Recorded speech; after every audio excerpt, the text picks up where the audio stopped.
اعوذ باللہ من الشیطان الرجیم بسم اللہ الرحمن الرحیم والحمد للہ رب العالمین والعاقبۃ للمتقین والصلاة والسلام علی نبینا وعلی آلہ واصحابہ واولادہ وبناتہ وازواجہ وجمیع ملتہ اجمعین اما بعد قال اللہ تبارک وتعالی فی کلامہ المجید والفرقان الحمید وما لأحد عنده من نعمة تجزى إلا ابتغاء وجه ربه الأعلى ولسوف يرضى صدق الله العلي العظيم وصدق رسوله النبي الكريم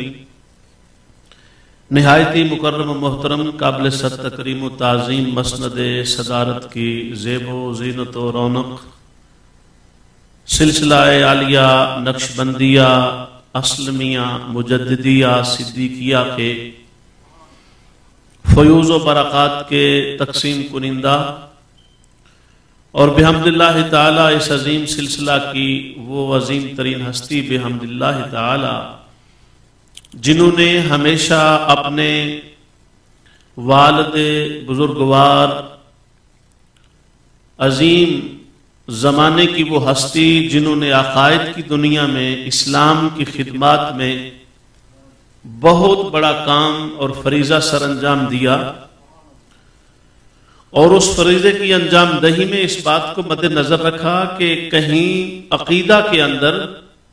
آنے والی نسلوں کے اذہان اور قلوب میں کوئی فرق واقع نہ ہونے پائے۔ یہ وہ خاصہ خاص ہے سلاسل کی دنیا کا اور طریقت کی دنیا کا کہ جس میں متوازن کیفیت کو قائم رکھنا اور قائم کرنا بڑا مسئلہ ہو جاتا ہے۔ اس وقت عالمی سطح پر اہل سنہ و جماعت جس انتہائی گھمبیر صورتحال سے دوچار ہے وہ اس کا سبب یہی اصل میں عقائد کی دنیا میں عدم توازن ہے کہ جس نے پوری امت کو اور بطور خاص اہل السنہ کو ہیجان کا شکار کر دیا ہے۔ اگر تمام مراکز علم و تربیت سے یہ توازن قائم رکھا جائے اور رکھا جاتا تو آج بحمد اللہ تعالی اہل السنہ کے لیے کسی طرح کی ہیجانی اور اضطرابی کیفیت پیدا نہیں ہوتی۔ میں نے ہمیشہ اس سلسلہ کے پلیٹ فارم سے اس بات کو اپریشیٹ کرنا اپنا فریضہ سمجھا ہے اور آج بھی محترم المقام حضرت صاحبزادہ صوفی باصفا پیر طریقت رہبر شریعت جناب صاحبزادہ پیر صاحبزادہ گرامی مرتبت صوفی ریاض احمد صاحب اسلمی دامت برکاتہ القدسیہ و ادام اللہ فیوزہ و برکاتہ ان کی موجودگی میں بھی یہی بات میں بڑے الحمدللہ اظہار تشکر کے طور پہ عرض کر رہا ہوں اللہ اور اس کے رسول کی بارگاہ میں کہ اس سلسلے نے ہمیشہ عقائد کی دنیا میں اس توازن کو بگڑنے نہیں دیا اور امت کی رہنمائی ہمیشہ سمت صحیحہ میں اور طریقہ صحیحہ کے مطابق کی۔ جناب حضرت خلیفہ اول بلا فصل اور انبیاء کی کائنات کے بعد عظیم ترین ہستی جنہیں تلاوت کی گئی آیت کریمہ کی روشنی میں اتقا کا لفظ جن کے لیے قرآن مجید نے عطا فرمایا اور رب ذوالجلال نے عطا فرمایا اور سرکار سیدنا صدیق اکبر رضی اللہ تعالی عنہ کے حوالے سے اٹھنے والے ابہام و التباس یا اعتراض یا سوال کو قرآن مجید نے خود واضح کر دیا۔ تو جب قرآن مجید ایک ہستی کو خود واضح کر رہا ہے ان کے سٹیٹس کو، ان کے مقام کو، ان کے مرتبہ کو، اور اگر قرآن کی تفسیر کو تفسیر قرآن سے ہی سمجھیں تو یہ بات بڑی واضح ہو جاتی ہے کہ ان اکرمکم عند اللہ اتقاکم کے ساتھ جب اس آیت کی تفسیر کو ملائیں گے تو پھر اتقا سے مراد اس پر تو ایون کے فریق مخالف کی کتابوں نے صدیق پاک کی ذات پاک کو لیا اور پس منظر اور بیک گراؤنڈ بھی وہی بنتا ہے۔ مگر آج افسوس کے ساتھ یہ بات کہنا چاہ رہا ہوں کہ مجموعی طور پر اہل السنہ اس بات میں سمجھتا ہوں، جس میں ہم بھی کسی طور پر حصہ دار بنے ہوئے ہیں، ہم اس بات کو کلیئر کرنے میں قدر ناکامی کا شکار ہے کہ وہ لوگ جن کا تو زندگی کا بھر کا یہ طریقہ رہا کہ چھپ کر ہمیشہ وہ عقائد پر وار کرتے رہے، انہوں نے وار تو کرنا ہی تھا، مگر ایسی کبھی ہمت اور جرت آج تک نہیں ہوئی کسی کو کہ وہ اتنا ببانگ دہل، جسے قرآن اتقا کہہ رہا ہے، جسے قرآن مبتغی مردات اللہ کہہ رہا ہے، جس ہستی کو قرآن مجید رب ذوالجلال کی بارگاہ سے اتنے عظیم ترین مقام پر فائز اور فائق مان رہا ہے، اس ہستی کے بارے میں ببانگ دہل معاذ اللہ ایسے غلط جملوں کی، غلط نظریات کی، معاذ اللہ غلط معمولات کی نسبت کی گئی، اور امت میں وہ ریئیکشن پیدا نہیں ہوا جو ایمان کی مضبوطی اور ایمان کے کامل اور اضافہ تر کے ساتھ مضبوط ہونے کی علامت تھی۔ اس پر معنی خیز خاموشی ہے جو یقیناً نہیں ہونی چاہیے، کسی صورت میں نہیں ہونی چاہیے۔ اچھا، اب مختلف بہانوں سے کوئی کہتا ہے، میرا ذوق کہتا ہے کہ میں جناب صدیق اکبر رضی اللہ تعالی عنہ کو افضل تو مانوں، مگر میرا ذوق کہتا ہے کہ میں یہ کروں۔ کوئی کہتا ہے کہ ہاں وہ فضیلت تو بہت بڑی ہے، مصلی امامت محمدیہ پر آ تو گئے، جانشین رسول آخر الزمان بن تو گئے، حضرت خاتم النبیین کی مسند پر تشریف فرما ہو تو گئے، سرکار نے اپنی زندگی میں کر تو دیا، مگر ان میں یہ نسبت نہیں تھی، ان میں یہ نسبت نہیں تھی، ان میں یہ کمی معاذ اللہ تھی۔ یہ وہ کہہ رہے ہیں جو انہیں ظاہری طور پر خلیفہ اول مانتے ہیں، بلا فصل مانتے ہیں، سرکار کا ظاہری زندگی میں نمازوں کا امام مانتے ہیں، اور پھر دوسری طرف بات کو خامخواہ الجھا دیا جاتا ہے کہ وہ ایک سیاسی مسند تھی، ایک سیاسی سکسیسونیس تھی، سکسیسر بنے تھے۔ تو یہ تمام باتیں جب تک یہ کلیئرٹی قرآن و سنت کے مطابق اور منشاء ایزدی اور رضائے محمدی صلی اللہ علیہ وسلم کے مطابق نہیں ہوگی، تب تک ہیجان ختم نہیں ہوگا۔ جتنی وضاحتیں ہوں گی اور کنفیوژن پیدا ہوگی، جتنی تفصیل آئے گی اور الجھنیں بڑھیں گی، جتنے لوگ اپنے علم کے گھوڑے دوڑائیں گے اور اصل ٹارگٹ پر نہیں آئیں گے،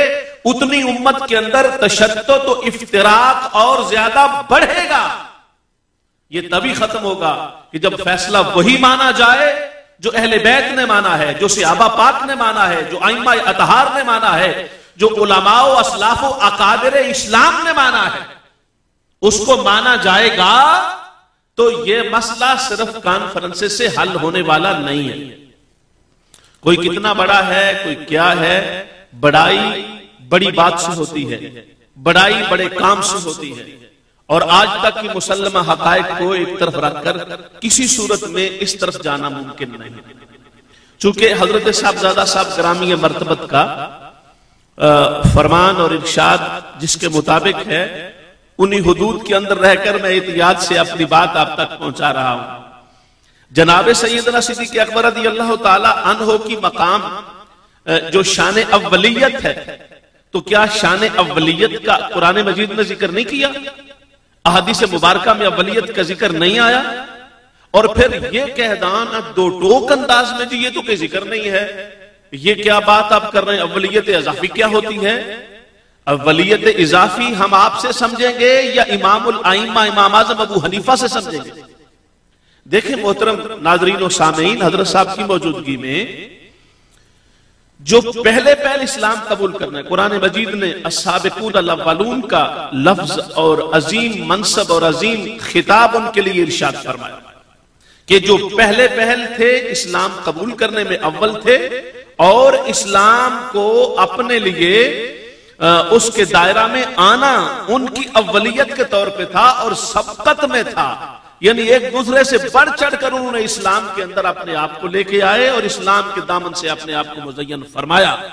اس کی اولیت اور یہ سبقت، یہ دونوں لفظ قرآن مجید نے استعمال کر کے اس کا سٹیٹس معین کیا، تو اس کی طرف کیوں نہیں توجہ دی جاتی؟ اسے صرف نظر کیوں کیا جاتا ہے؟ اس کو مکمل طور پہ درخور اعتنا اس نقطہ نظر کو نہ لینا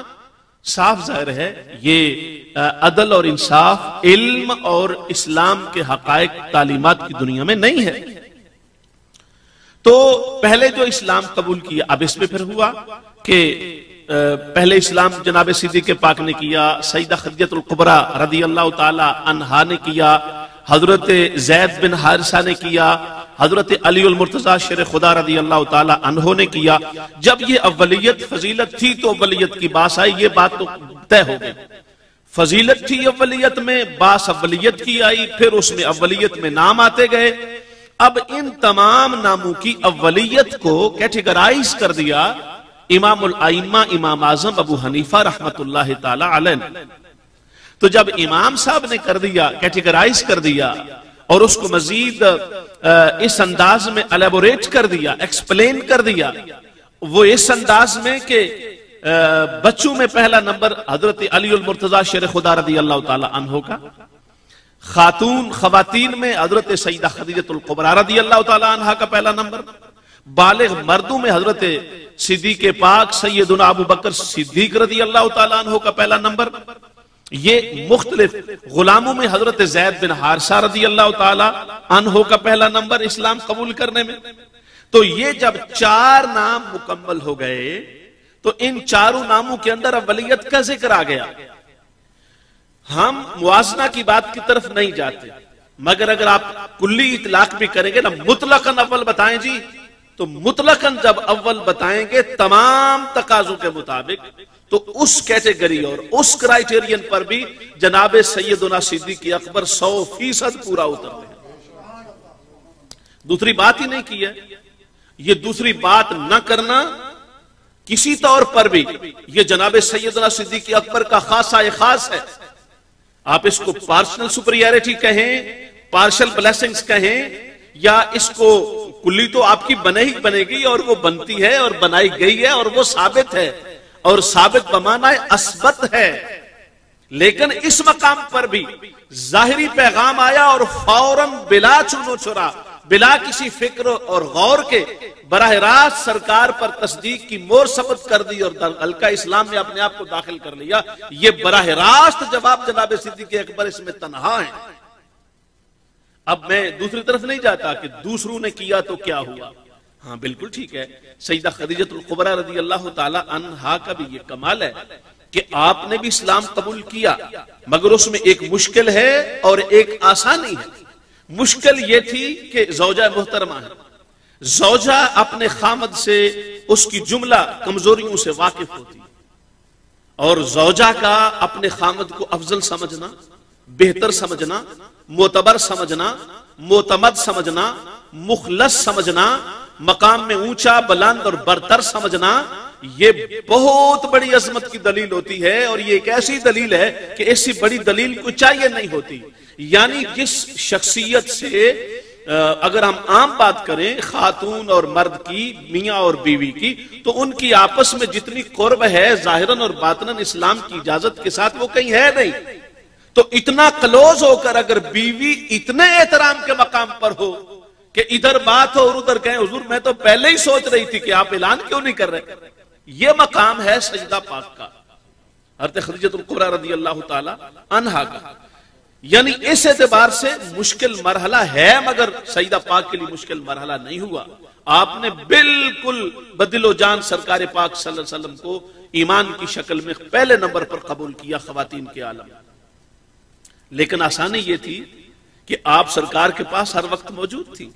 وہی آ رہی ہے سرکار بتا رہے ہیں، وہی کی کیفیت طاری ہے سرکار بتا رہے ہیں، میرے ساتھ یہ معاملات پیش ہوئے ہیں سرکار بتا رہے ہیں۔ حضرت خدیجہ ورقہ بن نوفل کے پاس گئی ہیں تو تصدیق مل رہی ہے، انہوں نے کتابیں کھول کے دکھائی ہیں، نشانیاں تو نشانیاں مل رہی ہیں، سخاوت سامنے ہے، حلم سامنے ہے، بردباری سامنے ہے، عطا سامنے ہے، سخا سامنے ہے، جودت سامنے ہے، محبت سامنے ہے، مودت سامنے ہے، رب سے تعلق سامنے ہے، غریب کی غریب پروری سامنے ہے، غمگین لوگوں کی غم گساری سامنے ہے، اپاہج لوگوں کے ہاتھوں کو بٹانا شامل ہے، لوگوں کے کام آنا شامل ہے، ضیافت شامل ہے، دعوت شامل ہے، حتیٰ کہ زندگی کا ایک ایک مرحلہ سیدہ خدیجہ الکبریٰ رضی اللہ تعالی عنہا کے سامنے ہے۔ تو جب سامنے نکھرا ہوا اور لتھرا ہوا اور صاف اور ستھرا چمکتا ہوا ماتاب و آفتاب نظر آئے گا تو ماننے میں مشکل بھی نہیں ہے. یہ آسانی والا پہلو بھی تھا.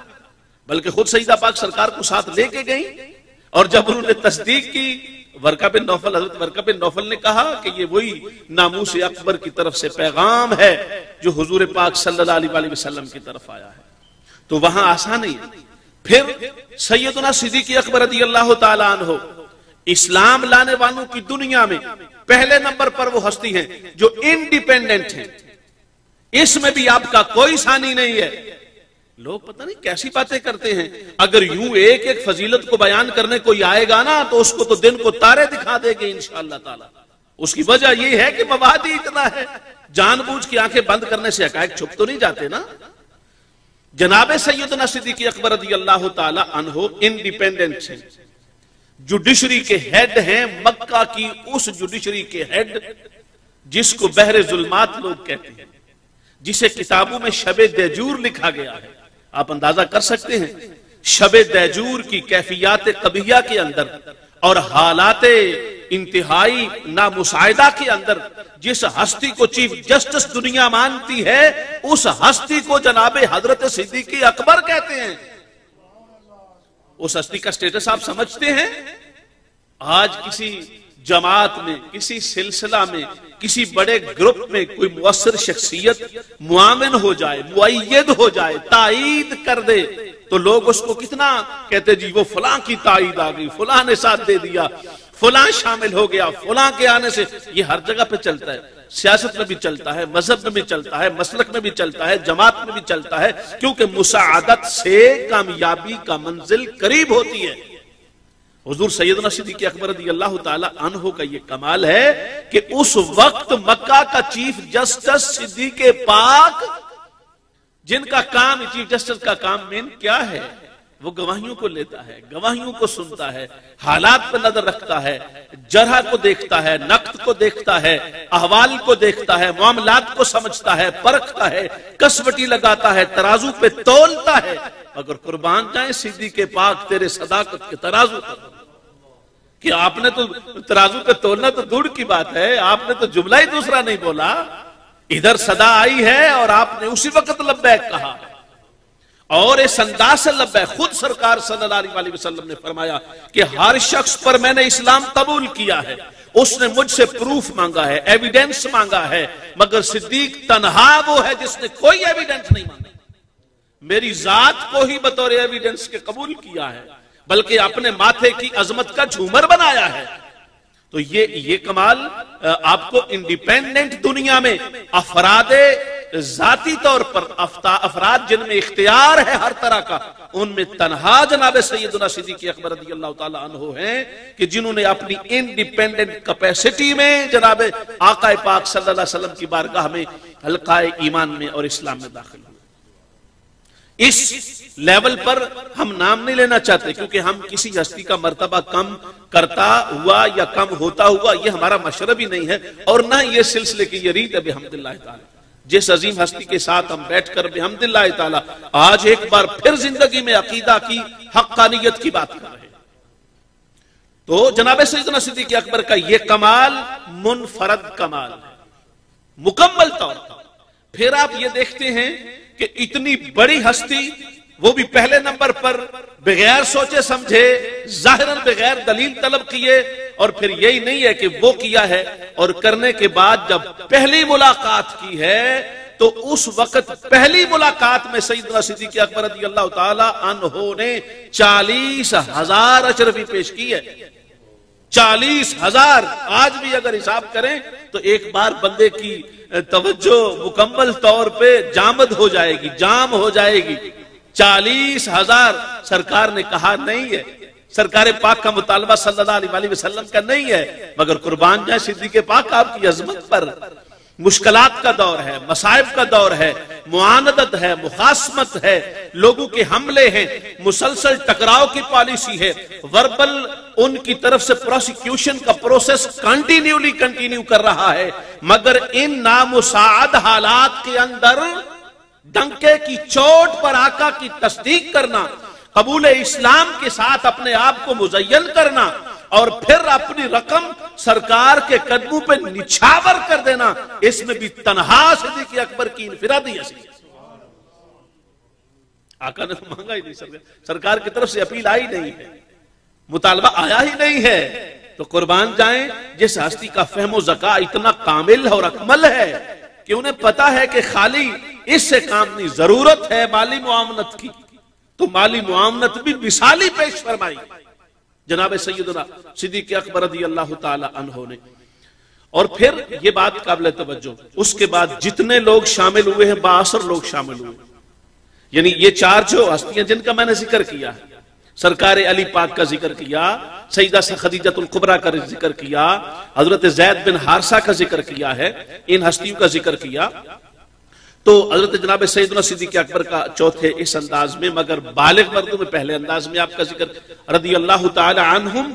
ان کے بعد جو پانچویں ہستی ہے وہ جناب عثمان پاک کی ہے، حضرت سیدنا عثمان غنی ذی النورین، جن کی کرامت ظاہری و باطنی یہ ہے کہ جو سرکار کو نور نہیں مانتے وہ ان کو نور مانتے۔ یعنی دنیا میں دیکھیں نا، ہمارے یہ مسلک کی کتنی بڑی، صاحبزادہ صاحب کی موجودگی میں یہ بات ہمیشہ عرض کرتا ہوں کہ یہ کتنی ہمارے مسلک کی بہت بڑی حقانیت کی دلیل ہے کہ ایک طبقہ جو سرکار کو نور نہیں مانتا مگر عثمان پاک کو نور مان رہا ہے، دوسرا طبقہ جو سرکار پاک کو تو نور مانتا ہے مگر جس کی وجہ سے عثمان نور بنے، یعنی صاحبزادیاں بنات کو نہیں مانتا، لیکن اہل السنہ کو اللہ نے یہ شرف دیا، سرکار کو بھی نور مانتے ہیں، بنات کو بھی نور مانتے ہیں،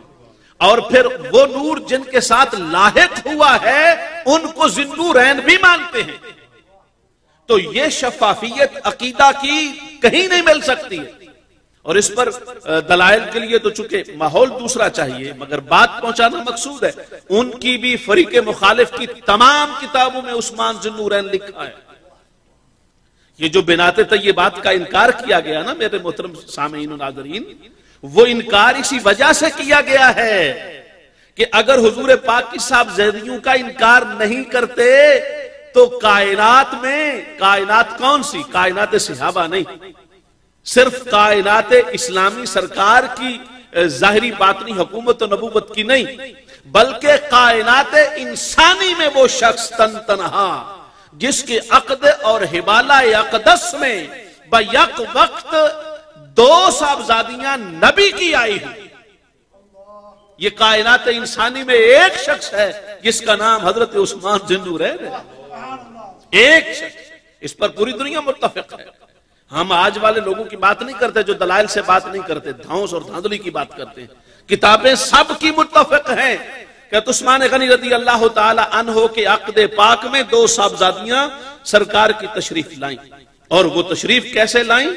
کہ یہ نہیں ہے، ہمارا اس بات پر اتفاق ہے، یہ کتاب میرے پاس ادھر بھی موجود ہے، بہت ساری کتابیں میں گاڑی میں رکھی ہوئی ہیں، حضرت صاحبزادہ قبلہ صاحب کے حکم کے مطابق میں کتابیں لے کے آیا ہوں، مگر عرض یہ کرنا چاہتا ہوں حضرت علی پاک کو بھی سرکار سیدہ فاطمہ الزہرا رضی اللہ تعالی عنہ سیدہ پاک کی خدمت گزاری حاصل کرنا اور ان کے نکاح مقدسہ کی عظمت حاصل کرنے کے لیے جناب شیخین رضی اللہ تعالی عنہما نے بھیجا، ان کی کتابوں میں لکھا، فریق مخالف کی کتابوں میں لکھا کہ صدیق پاک نے بھیجا، عمر پاک نے بھیجا رضی اللہ تعالی عنہما،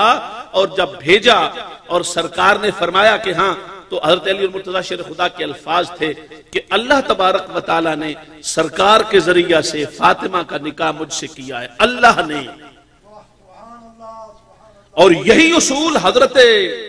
رقیہ اور حضرت ام کلثوم کے ساتھ بھی یہی اصول ہے، وہاں پر بھی یہی کہا۔ حضرت عثمان غنی رضی اللہ تعالی عنہ سے شادی کی، حضرت رقیہ کی شادی ہے، اور حضرت رقیہ کی شادی سرکار نے اللہ کی اجازت سے فرمائی، حضرت ام کلثوم کی شادی اللہ تبارک و تعالیٰ کی اجازت سے سرکار نے فرمایا رضی اللہ تعالی عنہما۔ حضرت رقیہ رضی اللہ تعالی عنہ کا جب وصال ہوا ہے تو حضرت عثمان غنی رضی اللہ تعالیٰ عنہ مسجد کے دروازے میں کھڑے تھے، مسجد کے دروازے میں کھڑے تھے اور اس طرف منہ کیا ہوا تھا، چہرہ پاک تھا، سرکار پاک دوسری طرف سے تشریف لائے، دروازے پر جب حضور اقدس صلی اللہ علیہ وسلم آقا پاک تشریف فرما ہوئے، جناب عثمان پاک کا چہرہ ادھر دیکھا تو آپ نے ان کے کندھے پر اپنا دست اقدس و مبارک رکھ دیا، جب دست اقدس مبارک رکھا اور سیدنا عثمان پاک نے یوں پلٹ کے دیکھا، سرکار تشریف فرمائے ودھا کے چہرے کی تلاوت شروع کر دی. لیکن جب آپ نے تلاوت چہرہ ودھا کی تو سرکار نے اپنی نظر انتخاب نبوت حضرت عثمان غنی کے چہرہ اقدس پر ڈالی اور فرمایا عثمان تیرے چہرے کی پریشانی میں نہیں دیکھ سکتا،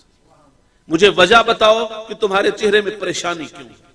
کیفیت ملال تمہارے چہرے سے کیوں ظاہر ہے. عرض کی آقا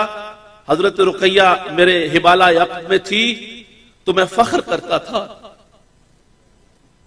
کہ میں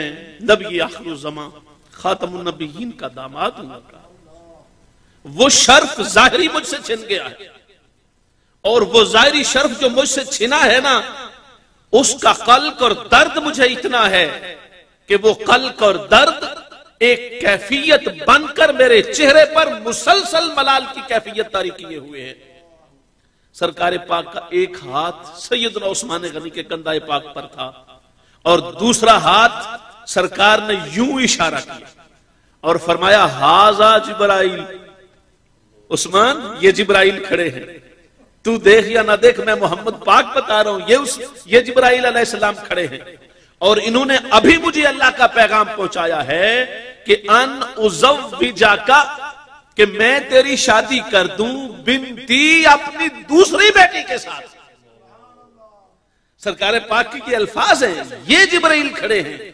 مجھے اللہ طرف پاک کی بارگاہ سے امر و اجازت لے کر آئے ہیں کہ میں تیری شادی اپنی دوسری بیٹی ام کلثوم سے کر دوں. اب تمہارے چہرے کی کیفیت بدلے گی کہ نہیں؟ کہا آقا آپ کے فرمانے سے ہی بدل گئی. یہی تو اعزاز مجھے چاہیے تھا، یہی تو کمال مجھے چاہیے تھا. جو لوگ بڑی لمبی لمبی زبان کھولتے ہیں انہوں نے کبھی سوچا تم دنیا جہان کے تقدس کو اکٹھا کر کے سرکار پاک کے قدمین شریفین کے جوڑے پاک سے لگنے والے خاک کے ذرے کے برابر کائنات کی عظمتوں کو جمع کر کے کوئی مماثلت دے سکتے ہو؟ نہیں دے سکتے ہو. تو پھر حقائق کو کیوں جھٹلاتے ہو؟ اپنی آخرت کو کیوں برباد کرتے ہو؟ امت کا شرازہ بکھیرنے میں کیوں لگے ہوئے ہو؟ تمہیں ہوش کرنا ہوگا. اسلام کی صریح تعلیمات کے مخالف جا کر اپنے لیے بھی جہنم خریدنے والی بات ہے اور لوگوں کے ایمان کا ضیاع کا سبب بن رہا ہے ماحول. تو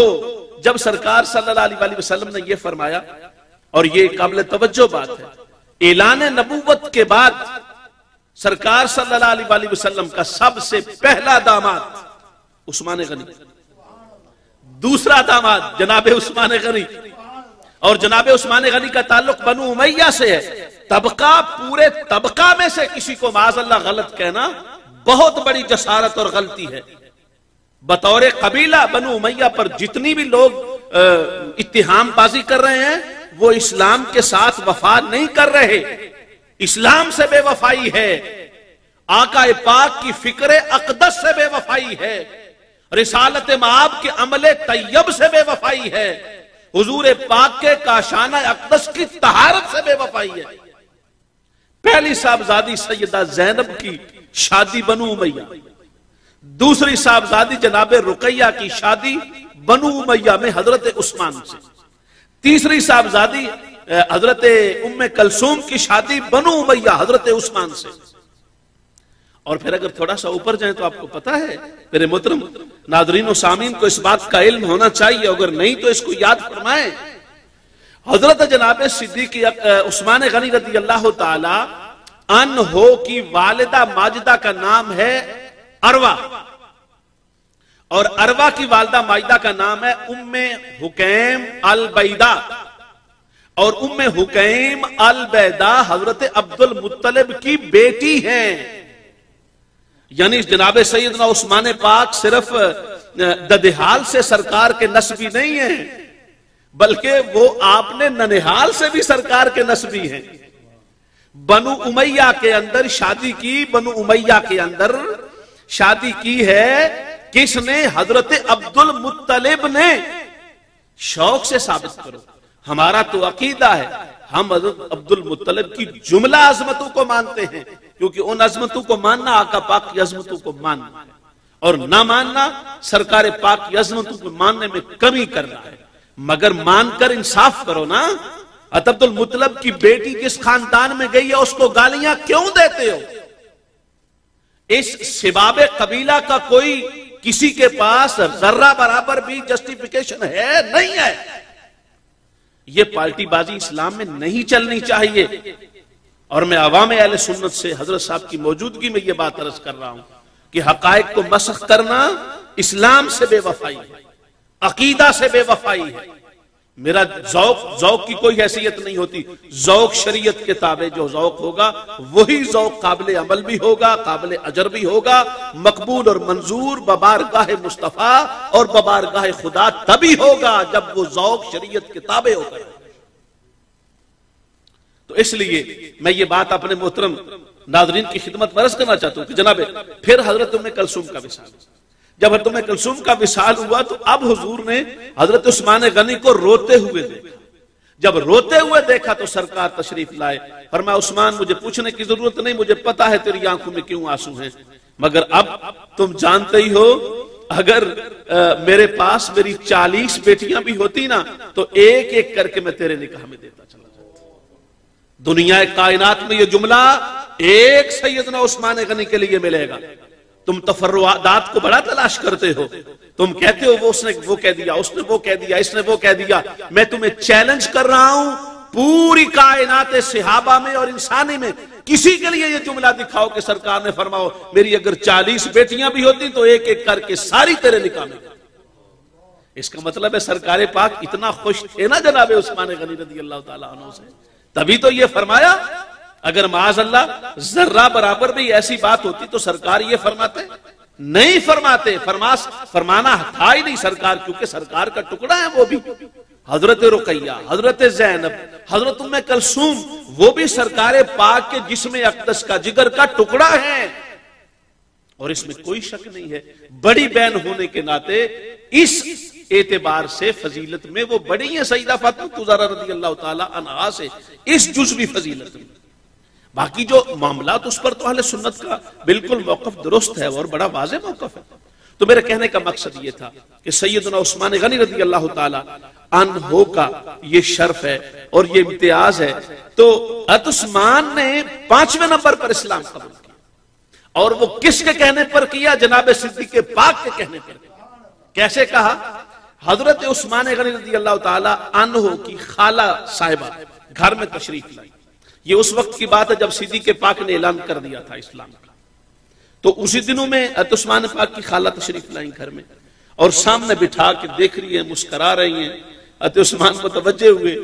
اور آنکھوں سے ہی پوچھا بھئی خالہ محترمہ کیا فرما رہی؟ کہا عثمان میں عالمہ ہوں، میں جانتی ہوں کہ آنے والے دنوں میں تو بڑا خوش نصیب ہونے والا ہے. تو ایک ایسی ہستی کا مصاحب بننے والا ہے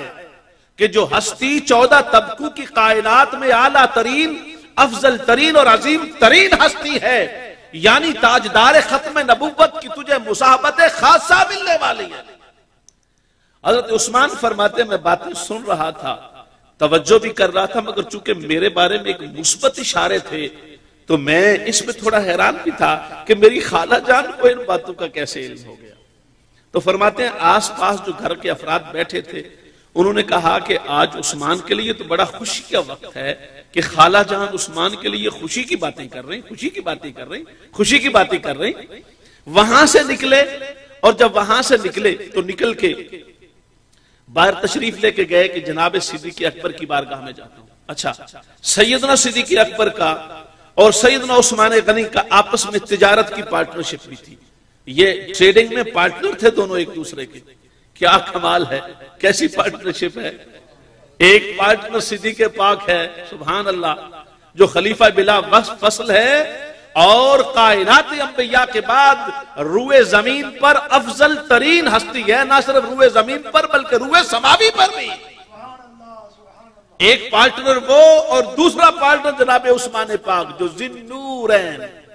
جن کو اعلیٰ حضرت نے کہا ہے نا، بڑا مشہور آپ کا شعر ہے کہ سرکار کی آگ کی سرکار سے پایا دوشالہ نور کا، ہو مبارک تجھ کو ذی النورین جوڑا نور کا. نور عثمان پاک کے پاس عثمان 2 نوروں والے ہو گئے اور جن کی وجہ سے 2 نوروں والے ہوئے ان کی عظمت کا عالم کیا ہے؟ پارٹنر ہے جناب صدیق پاک، اور حدیث پاک کے الفاظ ہیں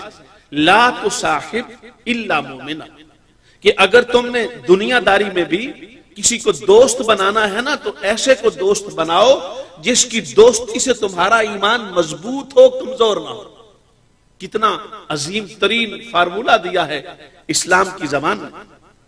تو اس کو بناؤ جو ایمان میں مضبوطی کا سبب بنے۔ تو یہ دونوں ہستیاں، دونوں پارٹنر صدیق پاک کی بارگاہ میں گئے ہیں، وقت کافی ہو رہا ہے، میں مختصر کرتا ہوں بات کو۔ صدیق پاک کی بارگاہ میں گئے اور وہاں جا کر بات کی کہ آپ سنا ہے آپ نے اسلام قبول کیا؟ کہا بالکل عثمان میں نے اسلام قبول کیا ہے۔ تو کہا کہ میں تو پورے عرب میں سب سے زیادہ صدیق پاک آپ پر اعتماد کرتا ہوں، اور آگے جملہ یہ تھا کہ اس ہستی کی عظمت کا عالم کیا ہوگا جس نے آپ نے جس پر اعتماد کیا، یعنی یہ صدیق پاک جن پہ آپ نے اعتماد کیا ان کے اعتماد کا عالم کیا ہوگا۔ میں تو آپ کو معتمد اعلیٰ سمجھتا ہوں، اور جو آپ کا معتمد اعلیٰ ہے اس ہستی کی عظمت کا عالم کیا ہے۔ بس یہ بات کر ہی رہے تھے تو اس کو کہتے ہیں نا کہ ان کا کرم تھا کہ کرم ان کا ہو گیا۔ یہ بات کر رہے تھے تو سرکار پاک پاس سے گزرے، جب سرکار پاک صلی اللہ علیہ وسلم پاس سے گزرے آ کے کھڑے ہو گئے، اور کھڑے ہوئے صاف ظاہر ملاقات ہوئی، تو ملاقات کے بعد حضرت صدیق اکبر محو گفتگو تھے، تو سرکار نے سمجھ لیا کہ گفتگو ہو رہی ہے، فرمایا مجھے پتا ہے تم گفتگو کر رہے ہو عثمان، میں نبی ہوں، مجھے نبی مانو۔ یہ جب بات سرکار نے دعوت دی، ادھر سرکار صلی اللہ علیہ وسلم نے دعوت دی، ادھر عثمان پاک نے صدیق پاک کی طرف دیکھا۔ جب صدیق پاک کی طرف دیکھا نا تو صدیق اکبر رضی اللہ تعالی عنہ نے اشارہ کیا کہ ہاں سوچنے کی ضرورت نہیں ہے، مجھ پہ اعتماد ہے تو پھر میرے اعتماد کا نام سرکار کی خدمت ہے۔ اشارہ دے دیا تو عثمان غنی رضی اللہ تعالی عنہ کا یہ کہنا تھا کہ حضور جنہوں نے آپ پر اعتماد کیا ہے میں نے ان پر بھی بلا مشروط، بغیر شرط کے غیر مشروط اعتماد کیا ہے، میں آپ کی ذات پر مکمل ایمان لاتا ہوں۔ تو جناب سیدنا صدیق اکبر کی دعوت پر 5واں بندہ مسلمان ہوا، اور یہ 5واں بندہ کون ہے؟ تو تجارت کا پارٹنر بھی ہے، بنو امیہ کے اندر یہ پہلا شخص ہے۔ شریکہ چاری تو لوگ بڑی ثابت کرتے ہیں نا، شریکہ تھا سرکار کے خاندان سے، شریکہ تھا سرکار کے خاندان سے۔ بنو امیہ پر تمہیں بولنا بڑا آتا ہے، مگر یہ بھی تو سوچو نا شریکہ بھی کدی شریکہ نہیں ہے گلنا منیاں، شریک تو شریک کی اچھی بات کو بھی نہیں مانتا۔ چلو تمہاری زبان میں بات کرتے ہیں، ہماری تو یہ زبان نہیں ہے، تمہاری زبان میں بات کر لیتے ہیں۔ حضرت عثمان کا ایمان کا یہ موجز نمائی ہے اور عظمت انفرادی ہے کہ جناب عثمان پاک بنو امیہ سے ہیں، اور ظاہر دنیا داری میں شریکہ میں سب سے بڑھ کر اس معنی کے دو اگر سائیڈیں بنائی جائیں تو ایک بنو ہاشم ہے، دوسری بنو امیہ ہے۔ تو بنو امیہ کے شخص حضرت عثمان غنی رضی اللہ تعالی عنہ نے قبائلی حدود کو توڑ کر، قبائلی تعصبات کو توڑ کر، برادری کے بندھنوں کو توڑ کر، ظاہری طور پہ شراکت داری کے معاملات کو پس پشت ڈال کر، لوگوں کے تانوں سے بے نیاز ہو کر، اپنے خاندان کی مخالفت سے بے نیاز ہو کر، کسی بھی لومہ لائم کی کیفیت سے ماورا ہو کر، بغیر کسی طور پر سوچے اور سمجھے جناب صدیق پاک کے اعتماد پر عمل کرتے ہوئے آقا پاک کے اعتماد کا اظہار کرتے۔ تو یہ تھوڑی بات ہے، یعنی عام دنیا میں جس شخص میں خوبی ہو بھی تو آپ کے بقول فریق ثانی کے بقول اس کی خوبی نظر نہیں آتی۔ لوگ کیا کہتے ہیں ٹھیک ہے چنگا بندہ ہے پر ان میرے چاچے دا پتر ہے نا، میرے لیول دا ہے نا، میرے مخالف ہے نا، عصبیت آ گئی ہے نا، ان میں ان مننا تو پھر میں کی دے جاساں۔ یہ بات بڑی کرتے ہو نا، تو یہ بھی تو سوچو نا اس بنی امیہ میں جس کو آپ پتہ نہیں کس انداز سے پیش کر رہے ہو، اسی کے اندر جناب عثمان پاک کو اللہ نے یہ شرف دیا ہے، 5واں نمبر آیا۔ ایمان اور اسلام کی کیفیت سے وابستہ ہونے میں 5واں نمبر حضرت عثمان غنی رضی اللہ تعالی عنہ کا آیا ہے۔ اور پھر آخری بات جناب عثمان پاک کے حوالے سے یہ عرض کرنا ہے کہ حضرت عثمان غنی رضی اللہ تعالی عنہ پہلے مہاجر ہیں، پہلے مہاجر، migration just for the sake of Allah subhanahu wa ta'ala amongst all of the companions of Prophet Muhammad sallallahu alaihi wasallam. یہ خصوصیت ہے، اسپیشلٹی ہے جناب سیدنا عثمان غنی رضی اللہ تعالی عنہ کی، جنہوں نے ایک ہجرت ہی نہیں کی، 2 ہجرتیں فرمائی، اور 2 ہجرتیں اپنی زوجائے پاک کے ساتھ فرمائی۔ تو گویا گفتگو کا محاصل یہ ٹھہرا کہ میں بہت سارے حوالہ جات کے ساتھ بھی بات کرتا، وقت تنگ ہے اور وقت کی کمی ہے۔ جتنی بھی کتابیں نہج البلاغہ سے لے کے تمام کتابوں نے حضرت صدیق اکبر رضی اللہ تعالی عنہ کو یہ فیصلہ لکھا ہے کہ باغ فدق کے اندر حضور پاک صلی اللہ علیہ وسلم کی سنت پر عمل کرتے ہوئے باغ فدق کا وہی تصرف کیا سیدنا صدیق اکبر رضی اللہ تعالی عنہ نے جو حضور آقا کائنات صلی اللہ علیہ وسلم نے کیا۔ نہج البلاغہ کی 3 بڑی شرحیں، ابن میسم کی، ابن حدید کی اور درہ نجفیہ کی، تینوں تشریحات اور اس کی شروحات کے اندر تینوں نے فریق مخالف والوں نے یہی فیصلہ لکھا کہ صدیق پاک نے باغ فدق کا وہی معاملہ فرمایا جو سرکار اپنی زندگی میں فرماتے تھے۔ تو گویا ان کی مسلمہ کتابوں سے جتنی رائے بیانی ہو رہی، رائے زنی ہو رہی ہے، سب غلط ہے، من ون عین اسلام۔ اور آج کے لوگوں کے پاس، ان کے پاس واویلا ہے، دھونس ہے، دھاندلی ہے، چکر بازی ہے، اس کے علاوہ کچھ نہیں۔ عقیدہ ان کی کتابوں میں بھی وہی ہے جو حمدللہ تعالی اہل السنہ کی کتابوں کے اندر۔ اور پھر دوسری بات یہ ہے، اور آخری بات جو آج کی مجلس میں مجھے کرنی ہے، کہ جہاں تک سرکار صلی اللہ علیہ وسلم کی بنات کا انکار کیا گیا، حضور پاک صلی اللہ علیہ وسلم کی ازواج کا انکار، اپنا صاحبزادیوں کا انکار کیا گیا، یہ میرے پاس جو کتاب ہے سامعین گرامی قدر، یہ الکافی ہے ان کی، محمد بن یعقوب الکلینی، جو اہل تشیع کے بڑے ہی مستند ترین، ہمارے بخاری کی جگہ پر یہ ان کی کتاب ہے، اصول اربع میں یہ شامل ہے۔ اس کے اندر انہوں نے یہاں پہ باقاعدہ طور پہ یہ تاریخ کے باب میں لکھا ہے اور مکمل طور پہ یہاں پہ اس کا ذکر کیا ہے۔ وَوَلِدَ لَهُ مِنْهَا قَبْلَ مَبْعَثِهِ، حضور صلی اللہ علیہ وسلم کی بعثت سے پہلے حضرت خدیجۃ الکبریٰ کے بطن اقدس سے پیدا ہوئی۔ یہ آگے مکمل نام لکھے، کون؟ قاسم و رقیہ و زینب و ام کلثوم۔ یہ جو بنات کا انکار کیا گیا پاکستان میں پریس کانفرنس میں کیا گیا، اہل السنہ کو کیا ہو گیا ہے، ہمارے مقتدر طبقے کو، ارباب حل و عقد، یہ وہ کتابیں ان کو کیوں نہیں دکھاتے؟ یہ ان کی کتاب ہے، ہماری تو نہیں ہے، انہوں نے لکھا ہے۔ اور اصول کے درجے کی کتاب ہماری بخاری کے لیول کی، وہ ہمارے حوالے تو دکھائیں، اس پر تو ہم بات کریں گے نا، مگر ہمیں تو اعتراض نہیں ہے۔ ہم تو وہ جن ہستیوں کو کلیم کرتے ہیں، ہم تو کسی کے بارے میں بھی معاذ اللہ غلط جملہ سوچ بھی نہیں سکتے، ہمارے تو ایمان کا حصہ، سرکار علی پاک ہمارے ایمان کا حصہ، سیدہ کائنات اور سیدہ نساء اہل الجنہ، جگر گوشہ رسول پاک، بدا و بدا رسول ہمارے ایمان کا حصہ۔ ہمیں تو نہیں ہے، اعتراض تو ان کو ہے نا، جو نفی کرے گا وہ دلائل دے گا نا۔ ہم تو ہمیشہ اس بات کر رہے ہیں، ہم نے تو کسی کی عظمت کا انکار کا دور کی بات، ہم تو سوچے بھی تو اپنے ایمان کی خلل سمجھتے ہیں۔ تو یہ تمہاری کتاب میں سارے نام لکھے ہیں، اب ان ناموں کی موجودگی میں آپ کہتے ہیں ہم بیٹیاں مانتے ہی تو رضی اللہ کیوں لکھیں؟ تمہاری اپنے بڑوں نے لکھا ہوا ہے، اس کا جواب دو۔ دنیا کے اندر کوئی فریق مخالف کا بندہ اس کا جواب دے، یہ میری پوری تفصیل موجود ہے۔ حضرت قبلہ صاحبزادہ صوفی ریاض احمد اسلمی دامت برکاتہم القدسیہ کی موجودگی میں چیلنج کر رہا ہوں فریق مخالف کو، برطانیہ کی سرزمین سے کوئی جھگڑا لڑائی نہیں ہے، سیدھی سی بات ہے، اس کا رد کرو، اس کا رد، اسے غلط کہو، اسے جھوٹا کہو، اور معاذ اللہ اس بندے کو تم اپنی زبان میں بے ایمان کہو۔ جو لفظ تم بولتے ہو حق والی ہستیوں پر، اگر تم میں رتی برابر غیرت ہے تو پھر ان سے بات کرو۔ سرکار کی بنات طیبات کو جب تمہارے بڑے مان رہے ہیں تو کس اصول کے ساتھ آج تم انکار کر رہے ہو؟ اس کا مطلب یہ ہے کہ یہ تمہاری من مانی تعویلات ہیں، تمہاری من مانی تعبیرات ہیں، تمہاری اپنے خواہش نفس کی تعلیمات ہیں، تمہارا ہوائے نفس ہے جو امت کے جسم اقدس کو لہو لہو کرنا چاہتا ہے، پارا پارا کرنا چاہتا ہے، ٹکڑے کرنا چاہتا ہے، شخصیات مسلمہ اور محققہ کے اندر افتراق اور اختلاف پیدا کر کے امت کے ٹکڑے کرنے کی سازش ہے،